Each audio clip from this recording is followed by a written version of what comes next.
É aonde nós vamos meditar esta noite.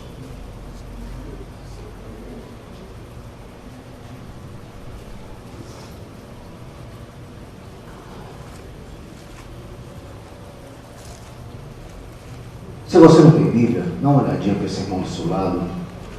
Se você tem, dá uma olhadinha também aí. Vamos acompanhar esse texto, né? Texto conhecido. Vamos ler a partir do versículo de número 4, Gênesis 45, versículo de número 4. Diz assim a palavra do nosso Deus. E disse José a seus irmãos: Eu sou José. Vive ainda meu pai? E seus irmãos não lhe puderam responder, porque estavam pasmados diante dele. Quantos podem dizer amém? Amém. Faça assim com a sua mão, por favor. Fala assim: eu sou José. Eu sou José. Fala outra vez. Eu sou José. Glória a Deus.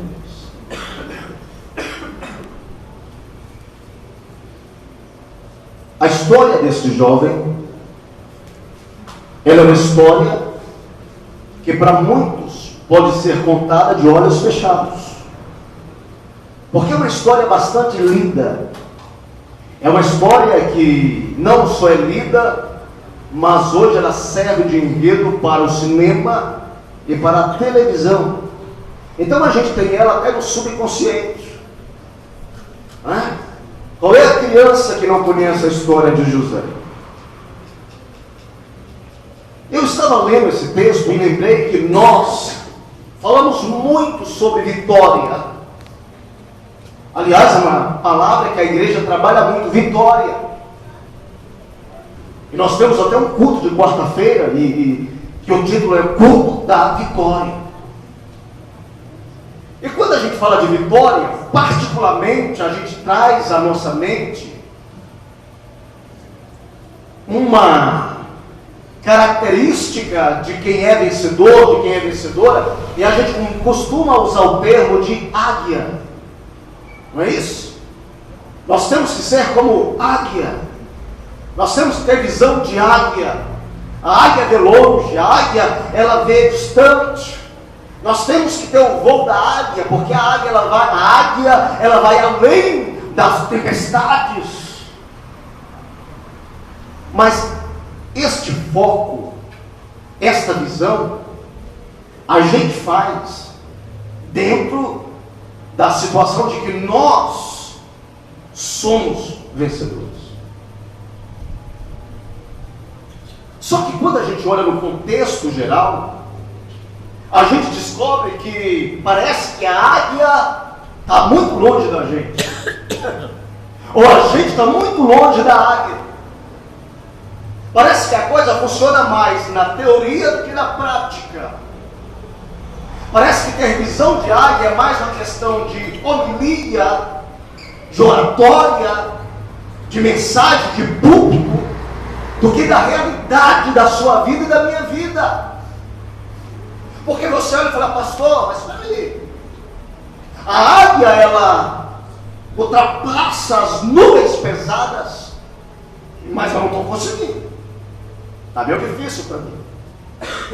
E eu queria trabalhar em poucos minutos nesse texto, numa outra visão, numa outra perspectiva. Eu quero trabalhar na visão daquela pessoa que tem a chamada para a vitória, mas ainda não alcançou a vitória. Porque são visões diferentes. Quando nós falamos da águia, nós estamos falando de um ser que já está águia, já ocupa o lugar de águia, já tem a qualidade de águia, já tem as características de águia. Mas quando nós falamos de homens e mulheres vencedores, isso implica muitas coisas. Quando nós olhamos para esse jovem chamado José, nós estamos vendo um homem que serve como referência para a nossa vida. E a referência de José para a nossa vida é única. É que ele estava sendo trabalhado por Deus. É que ele tinha uma promessa de Deus. É que ele estava dentro do centro da vontade de Deus. E eu quero crer nesta noite, pelo Espírito da profecia, que você que está aqui sentado olhando para mim, você está no centro da vontade de Deus. Você tem a promessa de Deus. E você está dentro do projeto de Deus.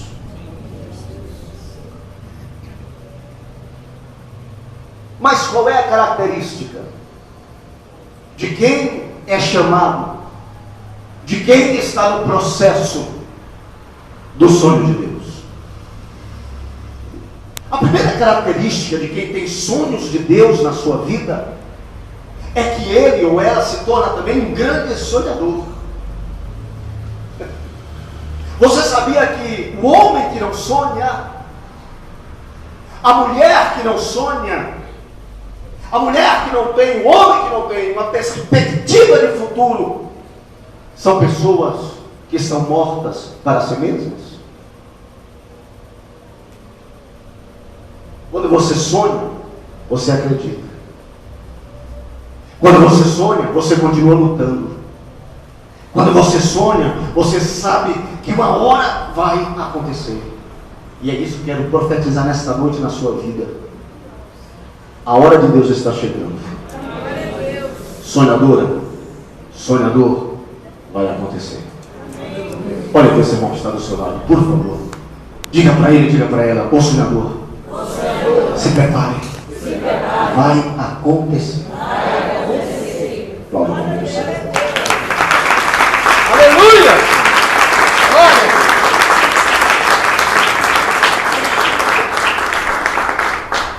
José começou a ter alguns problemas. Pessoas que estão na esperança, na perspectiva da vitória, têm problemas. Por quê, pastor? Porque elas sonham grande. E se tem uma coisa que incomoda, é quando a gente tem sonhos grandes. Por quê? Porque as pessoas não querem acreditar que este grande sonho, ele é peculiar a você. E quem sonha grande, e aqui eu estou trabalhando dentro do texto, é porque tem sonhos de Deus. Porque Deus, aquele que te ama e aquele que te chamou, ele não tem sonhos mesquinhos para você. Deus, ele tem sonhos grandes, longínquos. Aleluia. Amém? Amém. Quando a gente tem um primeiro sonho, a gente deixa passar. Ah, foi coisa da minha mente. Mas quando a gente tem um segundo sonho, a gente já começa a ficar, opa, esse negócio aí está me parecendo normal. E quando a gente tem o terceiro sonho, a gente fica inquieto, a gente começa a querer contar para alguém. E se tem alguém que a gente pode confiar para contar os nossos sonhos, é o nosso pai. Foi o que José fez. Ele começou a sonhar que tudo que estava à volta dele se curvava diante dele. Ele começou a sonhar que ele era o centro das atenções. Aí, percebam, por favor, dá um sorriso para ele e fala assim: eita, meu irmão, o negócio está acontecendo na tua vida. Você vai passar a ser o centro das atenções. Fala assim: que coisa, que coisa. Eu ser meu amigo. Aí você fala: e eu também.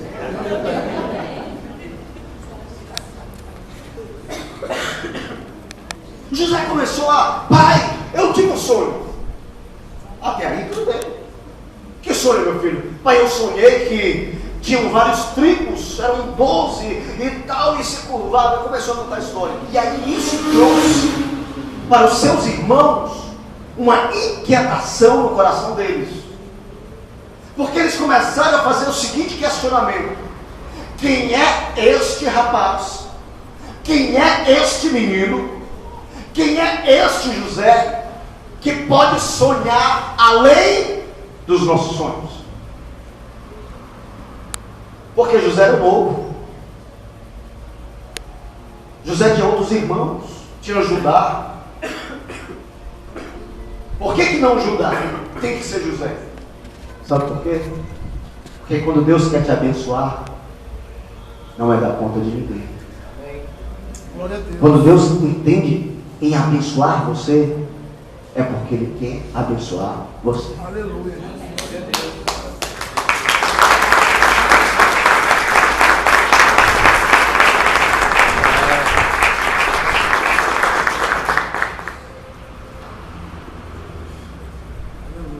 José, ele começou a sonhar, ele começou a entender que tinha um propósito aí na vida dele, que ninguém estava entendendo.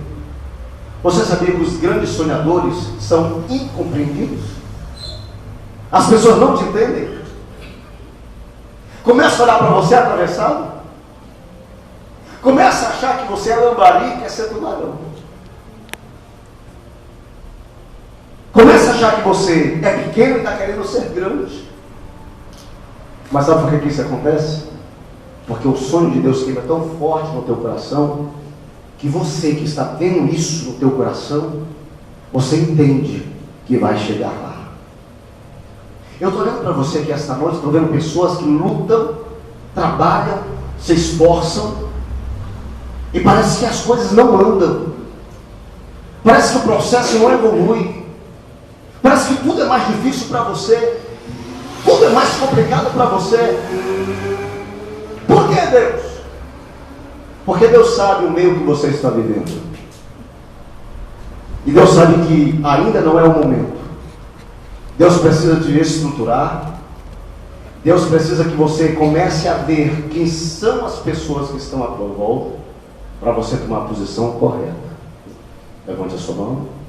Fale, Senhor, eu não recebi ainda a minha vitória, porque eu sei que o Senhor está trabalhando na minha visão.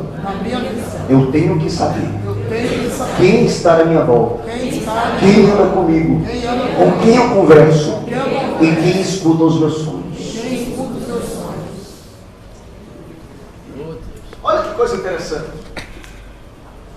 Os irmãos de José começaram a ficar impacientes, a reclamar do pai. Pai, chega, né? Tudo bem, ele contou o sonho uma vez, a gente até aplaudiu, mas agora se tornou moda. E é por isso que a Bíblia diz que ele começou a ser apelidado de sonhador mor, ou seja, o chefe dos sonhos. É como se ele dissesse: esse aí é o pai dos sonhos. Esse aí é só ele que sonha. Eu não tenho mais sonho para ninguém, gente, aqui em casa. Não tem sonho nem para o papai, não tem sonho nem para a mamãe, não tem sonho para a gente. A gente é esquecido. É só ele que sonha. Eles não lembraram que projeto de Deus é projeto de Deus. Aí chega um momento que os irmãos tomam a iniciativa e eles trabalham achando que eles estão no controle. Escute isso.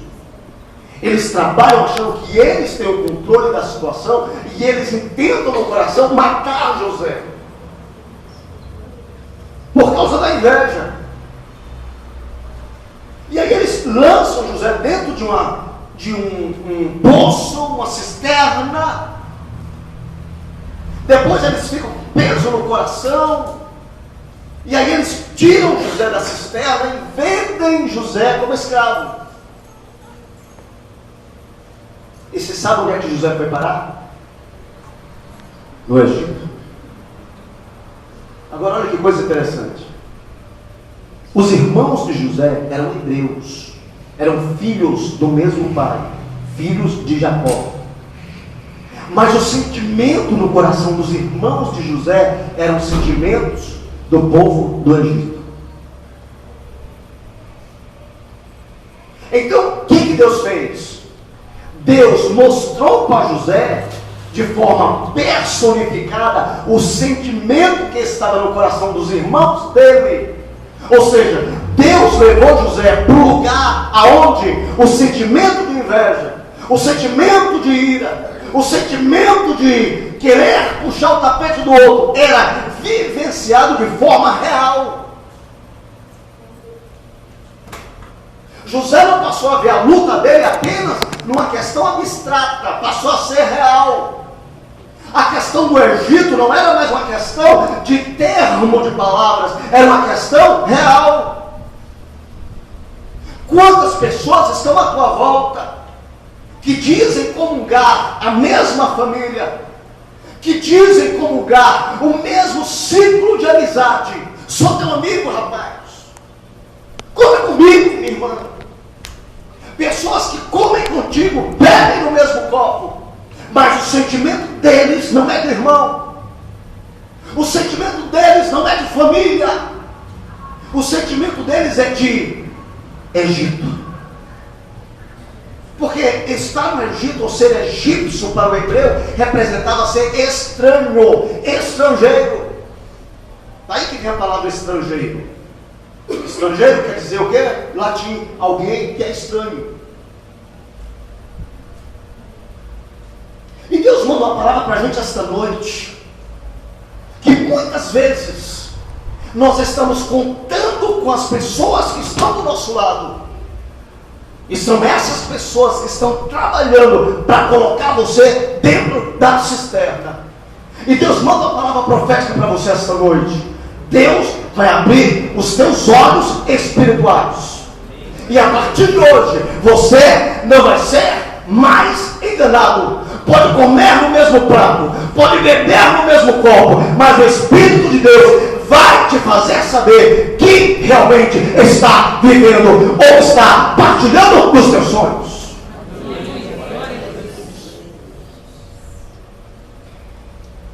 Isso é sério. Na cabeça dos irmãos de José, a única forma dele não conseguir realizar os sonhos era ser lançado fora da família. Na cabeça dos irmãos de José, a única maneira de José não conseguir sucesso ou êxito nos seus projetos, que era o projeto de Deus, era se ele estivesse longe do pai. Por quê? Porque o pai dava o aval.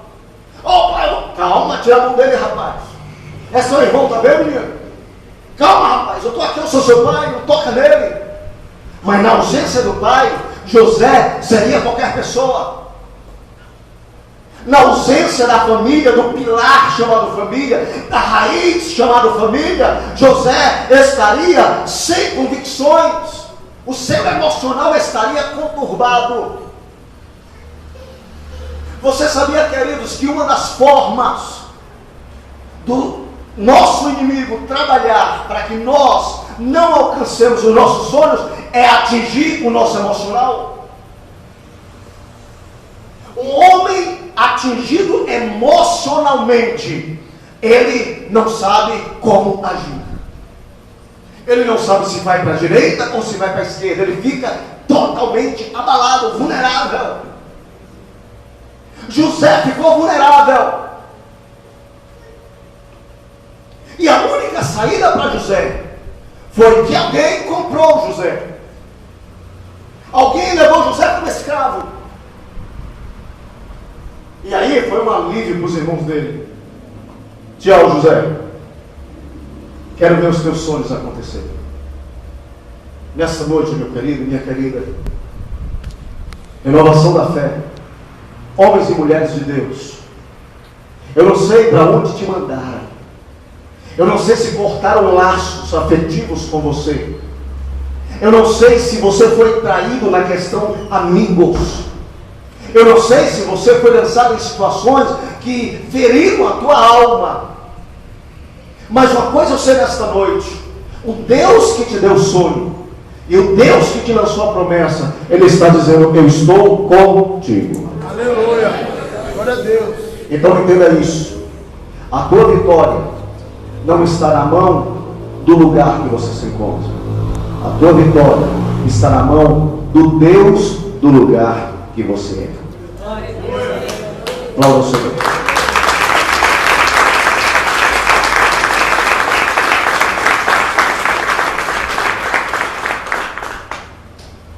Deus também conhece as nossas inquietações.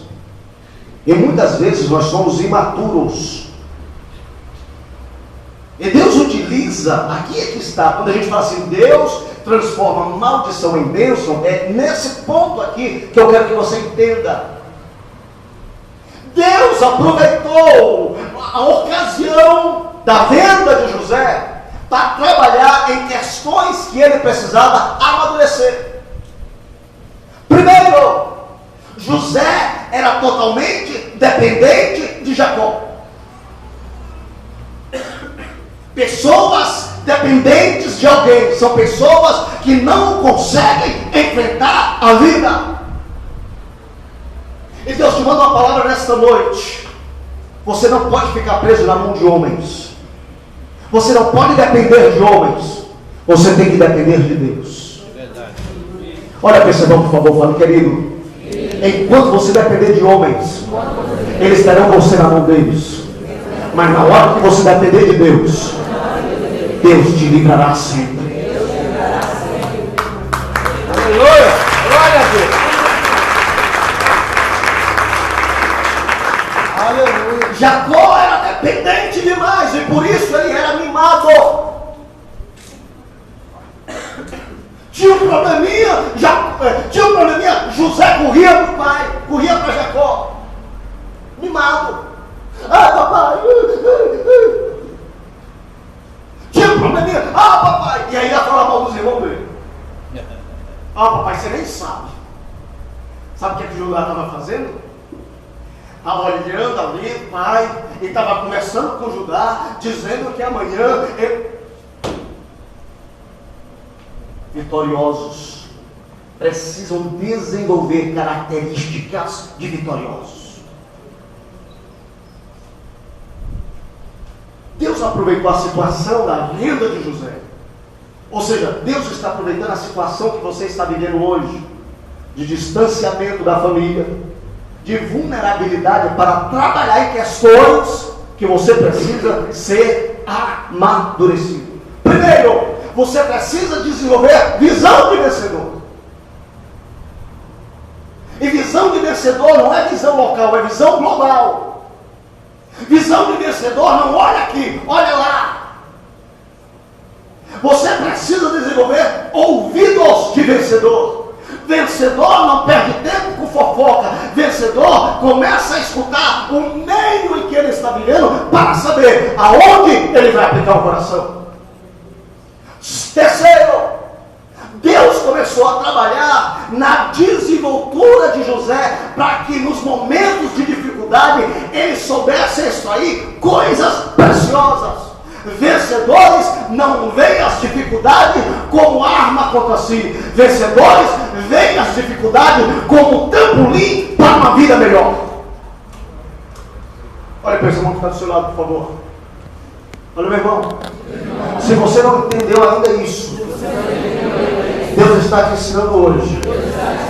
Sabe por quê? Porque você precisa desenvolver características potenciais para obter a bênção.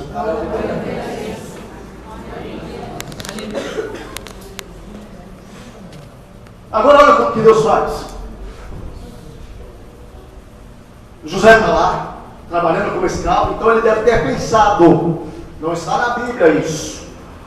E mais uma vez eu vou repetir, eu estou parafraseando porque a gente tem livre expressão de pensamento. Por isso que a gente é ser humano. Eu já sou escravo, já fui vendido pelos meus irmãos, já não tenho minha família perto, meu pai perto, então eu já estou sendo olhado por Deus para o momento da minha vitória. Não é possível, porque eu sou justo. Ninguém que é justo merece sofrer tanto assim. Eu tenho certeza que na semana que vem a vitória vai chegar. Eu tenho certeza que na semana que vem a minha bênção vai chegar. Sabe o que aconteceu? Houve uma situação na casa de Potifar, ou como outros dizem, de Potifa. E a mulher de Potifar criou uma situação de que José quis abusar dela sexualmente.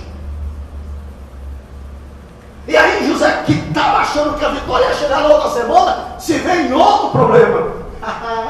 Olha para esse irmão, por favor, fale: vencedor, vitorioso, na escola, na academia, na faculdade, da sua vitória, sai do problema menor e entra no maior.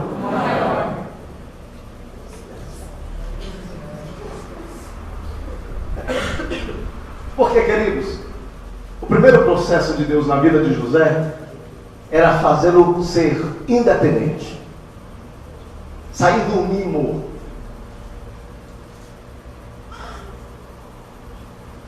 O segundo processo na vida de José agora era saber lidar com as traições. Se tem uma coisa que a gente não consegue lidar bem, é quando a gente é traído.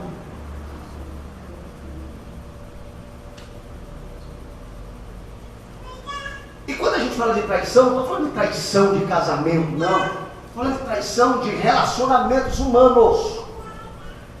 O amigo que você mais confiava vai lá e trai você. O sócio que você mais confiava vai lá e trai você. A pessoa que ia na tua casa e... Puxa, você mora aqui, ó. E você achou que ele está falando no coração, e ele está falando: você mora aqui, no bolso.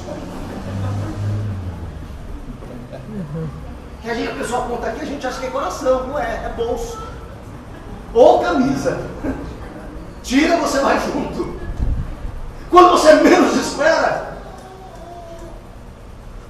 é aqui que coloca a mão contra você. E aí a gente baixa a cabeça e fala: acabou a vida para mim, não vou mais dormir, não vou mais comer, não sou ninguém, ninguém me ama, ninguém me quer, ninguém gosta de mim.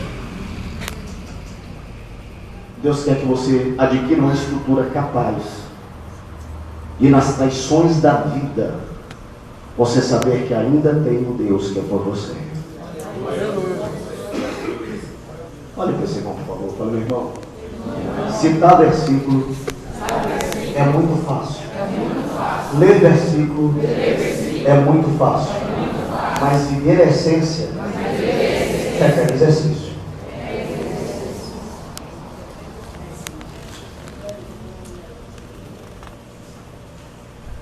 Às vezes você está pregando a palavra, está falando a palavra, termina a palavra, você vira a situação, parece que a palavra não entrou no teu coração. Por quê? Falta prática. Quando José achava que acabou, ele é lançado na prisão. Terceira lição para José: José precisava lidar com uma situação que é muito complicada, a situação de nos tornarmos esquecidos por todos. Olha para esse irmão, por favor. Fala aí, queridão. Te esqueceram? Não ligaram mais para você? Te prometeram? Você está esperando até hoje. Olha assim, Deus está te ensinando a lidar com essa situação. Escute. Lançaram José na prisão. Prisão, querido, falando, é normal. Mas prisão mesmo, você olhando, só em olhar te causa claustrofobia. Você se sente preso. Você tem um quadrado, você não consegue. A turma fala que você vê o sol quadrado, você não tem para onde ir. E aí José ficou lá na prisão. E agora, Deus? E fala para mim, irmão, tem algum consolo alguém te colocado no chefe de uma prisão? Olha, para você ficar contente, ficar feliz, você vai continuar preso, mas você vai ser promovido chefe da prisão. José teve que olhar e falar: meu Deus, eu quero a minha liberdade. E aí José ficou na prisão. mas ele manteve qualidades. A promoção de José na prisão representava algo que ele estava começando a crescer. Não faça da prisão trocas, barganhas de valores. Agora que eu estou na prisão mesmo, não tem mais jeito para mim, então eu vou ser igual ao outro também. Se todo mundo rouba, eu também vou roubar. Então pronto. Se ser honesto não funciona, então agora eu vou ser desonesto. Não! Olha, se ser santo na igreja não adianta, então agora eu não vou ser mais santo. Eu vou ser o pior pecador. Não! Continue crescendo na sua estrutura cristã. Glória a Deus. José estava dentro do calabouço, mas ele estava mantendo qualidades de alguém que conhecia a lei de Deus. A Bíblia diz que as más conversações corrompem os bons costumes. É muito comum isso no Brasil, nos Estados Unidos, na Europa, ou seja, no mundo inteiro. Pessoa, ela não conhece nada, e aí ela começa a estudar, e aí ela entra numa faculdade, e aí quando ela entra na faculdade, ela começa a ouvir tudo que é informação, e de repente ela começa a chegar na igreja e falar assim: olha, pastor, só acredita na Bíblia? Acredito. Acredita como o quê? Como Bíblia, palavra de Deus. Só acredita que tudo que está escrito aqui é real mesmo? Você não acha que é apenas uma forma de manter? Começa a questionar, porque começa a ouvir muita coisa e começa a corromper a simplicidade do Evangelho. E são muitos que, vão embora. Começa a acreditar na evolução no lugar da criação.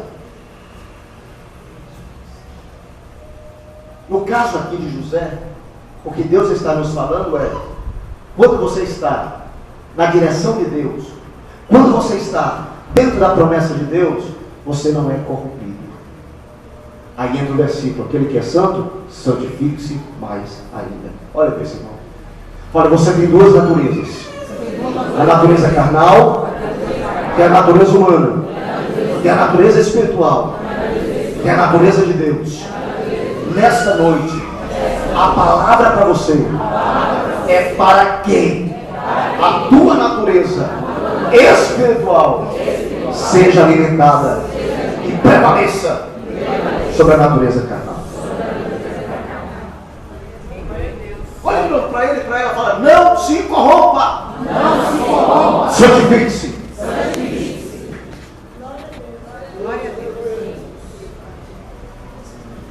O tempo passou e José entendeu que, está chegando o final desse processo, que a gente prega isso aqui, né? Toda luta tem o seu final, todo problema tem o seu final. José acreditava assim também. E um dia, dois prisioneiros têm sonhos na cadeia, e o Espírito de Deus dá a interpretação do sonho a José. E aí José vem para os prisioneiros e interpreta o sonho deles. E fala que um ia morrer, ia ser chamado pelo faraó e ia morrer, mas o outro ia ser chamado por faraó e ia voltar a servir a faraó. E isso aconteceu. Agora, olha que coisa interessante. Quando José entendeu, chegou o momento da vitória, é agora eu vou sair. O faraó chama o cidadão que ia permanecer lá em cima servindo a ele, e José fala para ele assim: escuta, quando você estiver lá com o faraó, lembre de mim. Fala para o faraó, olha, tem um cara lá embaixo que é justo, tem um cara lá na cadeia que ele não merece estar lá.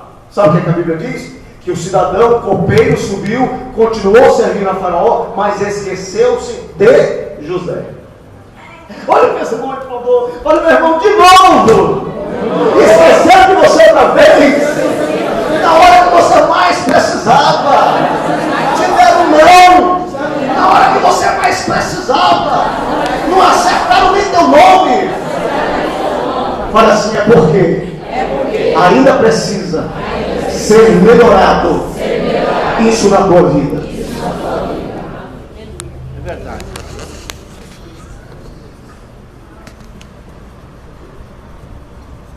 Tem cristãos que sofrem de ansiedade. Eles cantam a vitória antes da vitória. Eles dizem que vai acontecer antes de acontecer. Eles pré-determinam antes da situação se consolidar. E aqui está o nosso erro, querido. Espere a consolidação para você poder contar a tua bênção.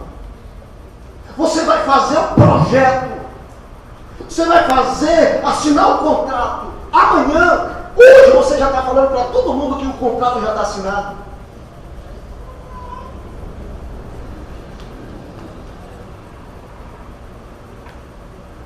E aí chega amanhã, aí não assina e a cara. Deus quer trabalhar em nós, nesse quesito. A ansiedade é a nossa inimiga, porque ela nos lança como vergonha.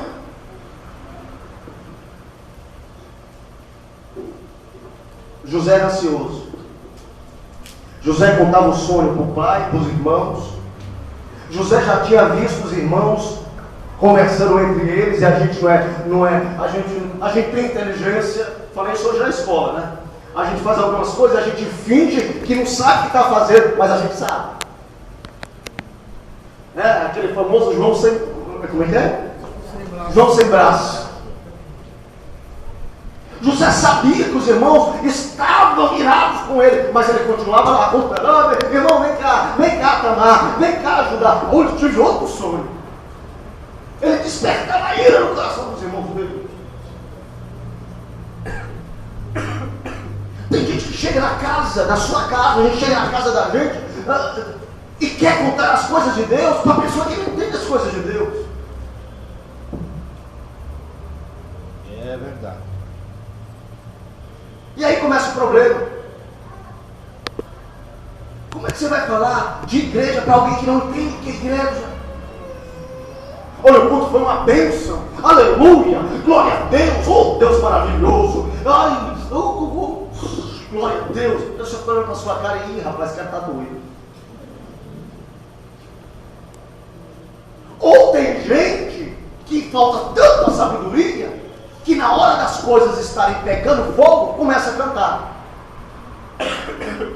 E ao invés de trazer paz, traz mais ira no coração do inimigo. Peraí, pastor, mas a Bíblia diz que a gente tem que cantar, e o canto traz a presença de Deus, irmãos. O cântico que traz a presença de Deus é o cântico da adoração, e não o cântico da fuga. Porque quando você está passando por uma luta, você não está com o coração de adorador. É por isso que existe igreja. Porque a luta está dentro da tua casa, você chega aqui, você tem algumas horas de paz. Aí você consegue levantar para falar: glória a Deus, a minha vida é do mestre. Em casa, você às vezes nem sabe de quem é a tua vida mais. Pela luta. O que é o marido pegando no pé da mulher toda hora, todo dia? O que é a mulher pegando no pé do marido todo dia? Tem mulher que parece um lampião, rapaz. Vai falar com o marido com a escopeta na mão. E aí, resolveu? Opa, vou resolver agora. Tem filho que vai falar com o pai, parece que não é pai. Como é que você quer ter um coração adorador desse? Ah, vou cantar agora. Canta não, irmão. Canta não, você vai estragar o processo. Porque espiritualidade, querido, não é fingir, não é fuga. Espiritualidade são essências. Está lá a situação pegando, o cabra com a peixeira na mão. A minha vida é do mestre. Olha para a cara do sujeito ali. Então você já vai para a mão do mestre agora.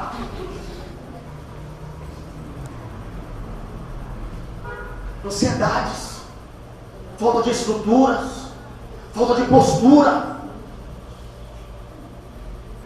José precisava passar por tudo isso para adquirir tudo isso. pastor, então na hora da luta, o que é que eu faço? Fecha a boca. Vocês sabem a história daquela mulher? Chegou o pastor, e eu sou bem claro para vocês, aqui a gente não tem, essa versão ela tanto tem católica como protestante. Você vai escutar essa história falando que a mulher chegou para o padre, mas as duas histórias, o sentido é o mesmo. Chegou para o pastor e falou assim: pastor, estou uma luta lá em casa, meu marido chega em casa, começa a quebrar tudo o negócio, o homem é o demônio puro, é o Ferrabras. E contou, meu pastor só ouviu. Quando ela terminou, o pastor falou: escuta, você já fez aí tomou uma atitude? Já tomei, já orei, já jejuei, já declarei, já ungi, já determinei, mas o cara está cada vez mais endemoniado. Está tão endemoniado que o demônio já está correndo com medo dele. Aí o pastor olha para ela e fala assim: vou te dar uma estratégia. Você vai pegar uma garrafa com água, dessa de 2 litros de Guaraná, né? Enche de água potável. Quando o seu marido estiver chegando, você enche a boca de água. Só tira a água da boca quando ele for embora. Amém. Mas você ora antes. Mas é louco, pronto. Encheu uma garrafa de água. Faltando poucos minutos, Senhor, essa água aqui vai trazer a vitória e tal. O marido chegou. Foi uma paz. Olha para essa pessoa que está do seu lado, por favor. Diga: foi uma paz. Faltava água. Ela fez isso uma semana. Foi uma semana de paz. Fala, Deus! Foi lá, pastor, essa água é milagrosa, pastor. Quero mais. Pastor, funcionou? Pastor, desde o primeiro dia que eu apliquei o meu coração a tomar água, o homem ficou um anjo. Aí o pastor: então o problema é você.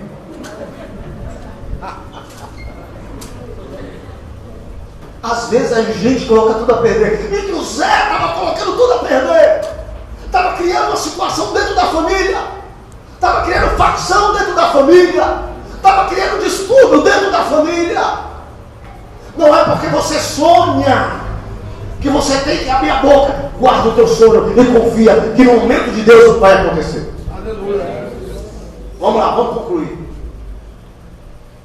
Quando chegou o momento de Deus na vida de José, Deus não usou prisioneiro, Deus não usou o chefe do chefe da cadeia, Deus usou o próprio faraó. Sabe por quê? Porque o sentimento dos irmãos de José eram sentimentos faraônicos, era sentimento egípcio. E quando Deus dá a vitória, Deus mostra o sentimento personificado, como ele realmente é, e Deus vem com a vitória, destruindo esse tipo de sentimento. Jacó teve um sonho e precisava que alguém interpretasse esse sonho. E aí o que aconteceu? Lembraram de José. Profetizo na sua vida. Não espere do homem, porque quem está trabalhando tira e por ti é Deus. E na hora de Deus te dar a tua vitória e a tua bênção, Deus vai abrir o coração do faraó, e o faraó é quem vai te procurar. Olha para esse irmão, por favor, fala: meu irmão, você está pensando que Deus brinca? Deus traz a vitória de forma contundente. É o faraó que te persegue, é o faraó que está no teu encalço, que vai te procurar para resolver o problema dele.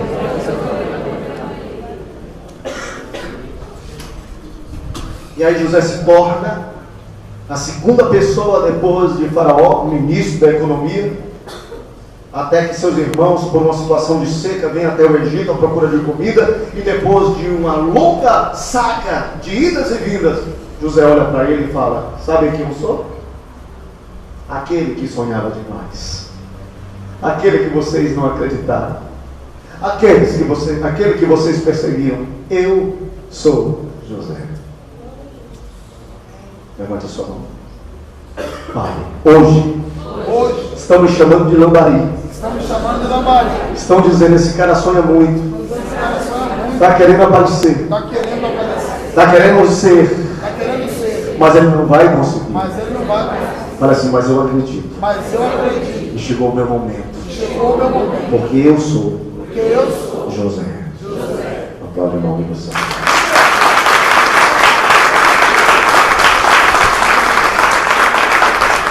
Glória a Deus.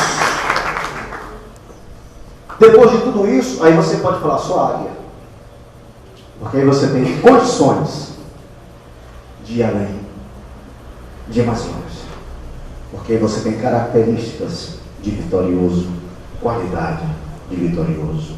Feche os seus olhos aí onde você está. Fala comigo: Deus. Obrigado, Senhor. Porque tu estás tratando comigo, cuidando de mim.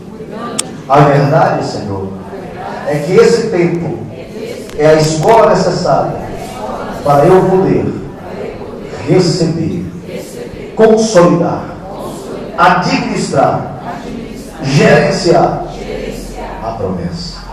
Obrigado, meu Deus, porque eu sou José.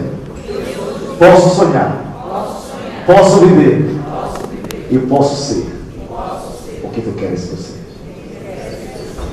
Glória ao Senhor.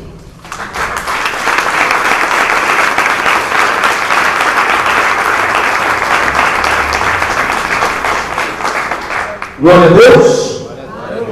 Glória a Deus. Então, quando você sair do final desse culto, olhe para esse irmão e fala assim: foi bom te conhecer, José. Viu? Glória a Deus. Queridos, antes de nós irmos embora, eu ia fazer isso a princípio, mas olhei e vi que estava faltando algumas pessoas interessantes nesse processo.